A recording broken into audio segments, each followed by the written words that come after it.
Mary Meyer. I was just interviewed by Keith Andrew of the Keith Andrew Network, and he did a fantastic job. I am episode 882. Thank you, Keith, for having me on. I appreciate it. For people who want to know, what is the Keith Andrew Network? The whole point of my talk show is to show people that even with having a learning disability, I can still amount to something. At the same time, I'm able to turn myself into an example for people out there dealing with any types of learning disabilities and disabilities. So never give up and prove people wrong. Prove to them that labels do not dictate who you are and who you're going to be. So prove to them and stand out to something. So hashtag break the label. Today we have the beautiful and talented upcoming professional actress on the show. I won't give away her name, but if you know her, you just win the grand prize of the day. So the first question of the day I want to ask you is, tell our audience a little bit about yourself. A little bit about myself. I'm an Atlanta-based actor. I do film, television, commercial, voiceover, industrial. I've done a little theater too. Love improv. And then I have day jobs. I'm a realtor and I'm growing an online store. So that usually, when you're an actor that's not made it yet, you usually have other forms of income. And sometimes after you've made it, you do the same thing. So, yeah. But for me, I have ADD, so I always have to be doing something. That's really hard to sit still. Yeah, I understand that. But hey, if you ever want to cross promote, I always would love to work with that. All right. Sounds great. No, absolutely. I didn't mean to interrupt. I do apologize. What's that? Oh, I didn't mean to interrupt. Force a habit. Oh, no, you didn't. So the first question I want to ask you is, how long have you been a professional actor, and what are some of your goals? That's a great question. Well, I started, I raised kids, and then as they were getting older, I started. So I've been doing this about 7 years. I think my first paid job was about 7 years ago. So not too long in the acting world, in the realm of everything. So my goals are to be on more SAG shows. I was on my first one this year, The First Lady, and I got to do 3 scenes with Michelle Pfeiffer, which was amazing, absolutely amazing. So that's going to come out in sometime early next year in 2022. So I'd like to do more of those and just basically get more roles, probably grow more voiceover. I do voiceover work, but I don't market myself. So that's kind of the next step, I think, for that. Hey, if you're up to do some fan-made parodies, it's good experience. I can't pay you, but you can do some voices for fun. And when you do it for fun, when someone say, hey, can you do that voice? You can do it spontaneously. Then it says be like a deer in the headlights, like, I don't know that voice. That sounds like a good exercise. Yeah, that's good. No, absolutely. I'd have to get some parodies going. Well, if you know me, I always have a lot of them. But the next one I want to ask you is, what makes you a good role model? What makes me a good role model? I think that I do a very good job at sitting and listening to people. And my inner circle and my friend group is very diverse. And even after this crazy year, I haven't really lost too many friends. So I think it's just a matter of, I think as a community, as a country, as the world, we could do more listening to each other and less judging. We're very good at judging. So true. This country likes labeling people. Yeah. There's a lot of things in this world that we could probably do a lot more just trying to sit and listen and understand. No, this first. One, so go ahead. I'm sorry. No, that's all good. That's it.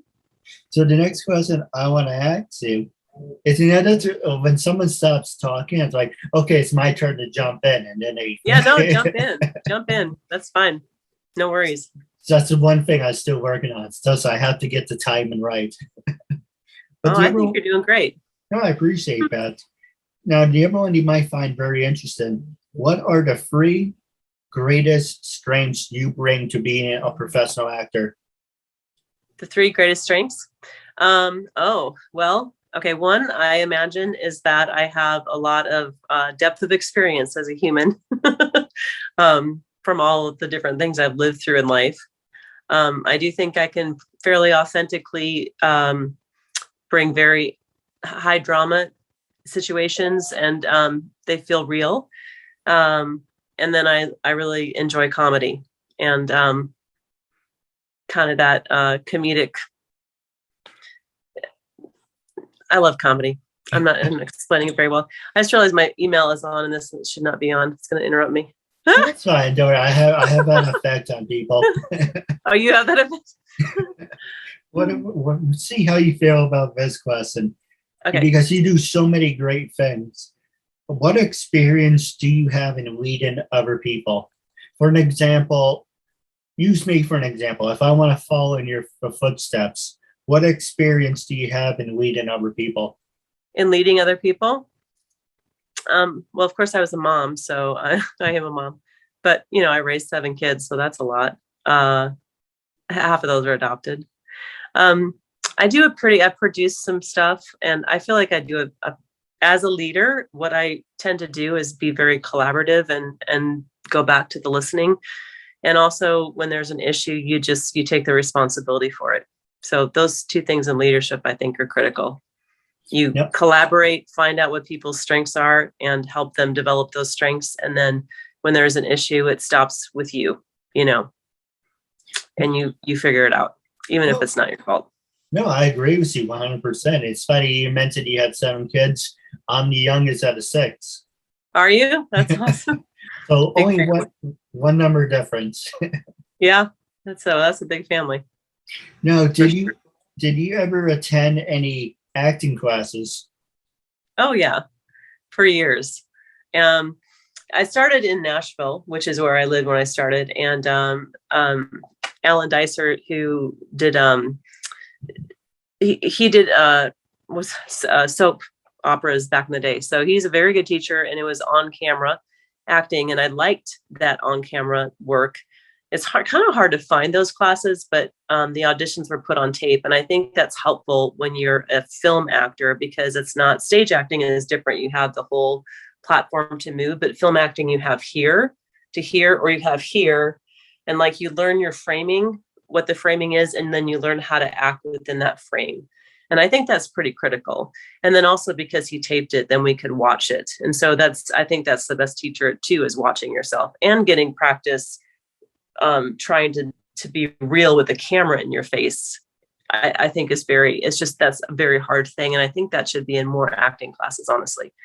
So, but in Atlanta, I've done some improv most recently too. And I love doing improv. I think acting is so much improv. Comedy is definitely improv. And I mean, like even the scene that I did with Michelle Pfeiffer, the director came in and said, "Would you guys just improv, please?" So it's like, it's just a skill set you need to know. You know what I'm saying? No, I agree. I'm very good at improv, and because I don't shut up, I have diarrhea in the mouth.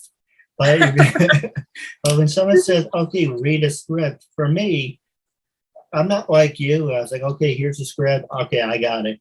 For me, you have to break it down and go over about 3-4 times at slow pace. Eventually, I'll get it. But you say, "Keith, here's a scene. Just be yourself. How would you reenact to it?" I can do that. I can do it. But if you say I have to pretend to be someone who I'm not, then it's kind of more like, "Oh, well, I guess I could do something like this." Or you ever have me be, "Okay, I can do this." Big difference between being yourself and, "Okay." Yeah. You don't want to be copy and pasting or that cookie cutter.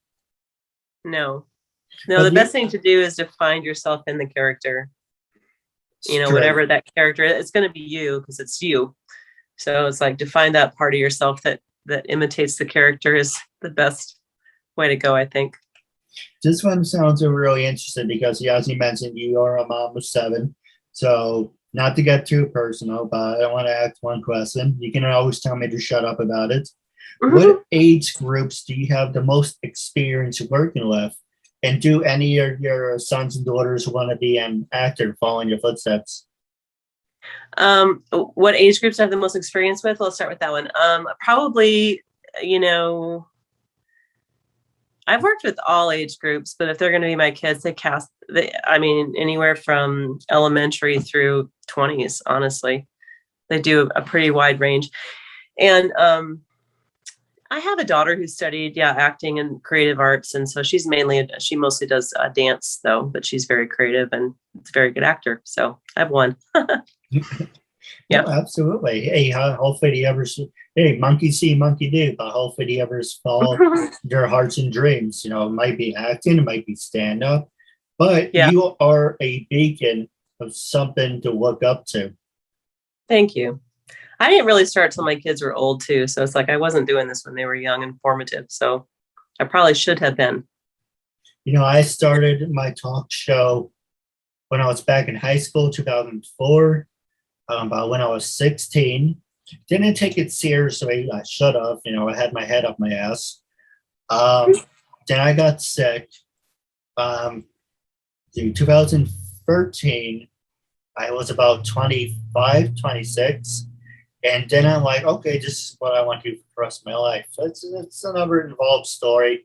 I'll give you the highlights. Is when you turn 21, 21 is the most special birthday you can have in a lifetime. And I was like, okay, I don't drink, I don't smoke. What I want is I want my health, and I like to have a couple famous friends so I can die happy. So anyway, fast forward over to BS, 8.5 years later, I got that. But at the time, I was taught to go blank myself. I was a low life.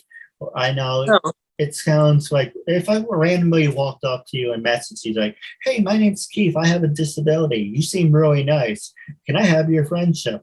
Yes, it sounds nice, but you really on the fence of saying what other hidden agendas does this person have? And I don't have any hidden agendas by any stretch of imagination, but you're on guard. So I was like, okay, I have a disability. How can I have famous friends but also make a living at the same time? And I got tired of using my talk show as a disability as a crutch. I now turn a weakness into a strength. And for 8.5 years, thanks to you, actually, I can take a look at the binder. I have so many of these damn things. You've done a lot of interviews. I've seen that on YouTube. You've been doing this a while. Oh, absolutely. 8.5 years. So I actually decided to put 2 in 1. So it's season 9 and 10. I'm like, why have so many binders when you can just condense them? So this is going to be 2 years. Your episode, I believe it's 81 or 82. So that's 881 or 882. But, you have to have, not to say you have to have something to brag about, you have to offer something. What I'm offering to you, and I had some great ideas. Okay. I'm not being like a salesman, but what I'm offering you by having you on the show, it's like, yes, you may not have a disability, but taking the time to be on my show, you're supporting me, you're supporting the message about disabilities, how people with disabilities can be in the entertainment world. What that helps you is you can say it's volunteer work. It puts you in a good spotlight of saying you're making a difference in not just your life, but mine too. So it's a win-win. And hey, you're making a new friend out of it. So yes, you're going to be featured on Facebook, YouTube, LinkedIn, all these different formats. And I hate the expressing killing 2 birds with 1 stone. You're getting exposure. I'm getting exposure. And at the end of the day, you make a new friend out of it, if that makes any sense. That's very true. Yep. So in a way, I am getting my birthday list. It's a work in progress, but step by step, it's a work. But the other question I want to ask you is, how strong of a person are you? Like, do you work out? And I mean that in 2 ways. Like, one way, do you work out? Do you be in shape? And you look great, by the way. Oh, thanks. I know I'm a bad flirt. So, but I mean, in a way, it's like, do you keep yourself in physical shape? And the other one is mentally. Are you like mentally strong, saying, you don't want to be in this job, but you have to be in that mindset. Oh, absolutely. Yeah, no, those are definitely two things. And as you get older too, as we age, I've noticed people blame age for a lot of ailments, and it can get harder to be in shape. Yeah. And to stay young, it actually takes, I think, more time and more effort, but it's very doable. So yeah, no, I'm a bit of a tomboy. So I'll do my Pilates and my yoga, but I also like to play sand volleyball. I did that last night with a group, and learning tennis. So I love going on long hikes, the longer the better. And day hikes. I mean, not like, I haven't done too many backpacking ones, but yeah. So definitely I keep in shape. I think I encourage that for everyone to just keep moving and to stay flexibility and range of motion are huge as you get older, to be able to keep like playing sports or whatever. I've done some kickball too, so it's all fun. Mentally strong, I have had no other option but that. So lived through some certainly pretty tough stuff. I think we all have our different crosses to bear for sure. But yeah, there's a lot of things there. The mind is an interesting thing, because when you go through difficult times, like I've had different traumas, it can develop a pattern in your brain of, where you keep going down that same path, telling yourself the same thing. And it actually becomes a neural pathway in your brain where that's just it's just the automatic thing that you do, becomes habitual, but your brain also becomes like, the neurons become like a highway. They just go down that one path. So in order to change that and to move forward and to do something different, you have to, go through different meditation, counseling, EMDR, it's good therapy. And then reprogramming your brain to think in a different way. So I like Dr. Joe Dispenza, and some of the stuff so. Yeah, I have done lots of work in the realm of how do you recreate a life after bad stuff, So No, I completely understand. Yeah. I haven't personally gone through that, but I've seen people gone through a lot of crap, and it's like, how do you bounce back from that? Of course, they tell you be positive, or lines like from the Batman, it's always darkest before the dawn. If you have the fire, don't let the fire go out. Just let it keep burning and keep having something to chase. So there's so many different scenarios, but I understand. And also, it's the strength you have inside as well. Absolutely. Yeah. So the next one. Reach deep. Oh, go ahead. I'm sorry. I just said sometimes you just have to reach deep and reach out, for support. Reach deep, reach out. Now, this one, of course, you're a mother, so you would have liked the best one. Do you enjoy being active with kids? Yeah. I also have a lot of nieces and nephews, which of course don't live near me, but I've always had kids in my life. So it's hard for me to imagine not having, they aren't close, so it's not day to day anymore, but it is just such a big part of my life. So for sure. No, absolutely. Love having kids around. Now, this one is pretty interesting. I have so many questions. Usually I only stay on the first page. I'm like, why not? Let's start with a different format. So I'm now on the second one. So okay. As an actor, what is the most difficult part of being an actor for you? What's the most difficult part? There's so much. I think a lot of it is it's a very inconsistent thing, especially, I feel very lucky and blessed that I even got able to really start and to be hired and to do different projects. Every time I get hired, it feels like a gift for sure, especially having this not been my career the whole time and kind of starting at, that point in life where it just feels like it was too late to start, but I started there anyway.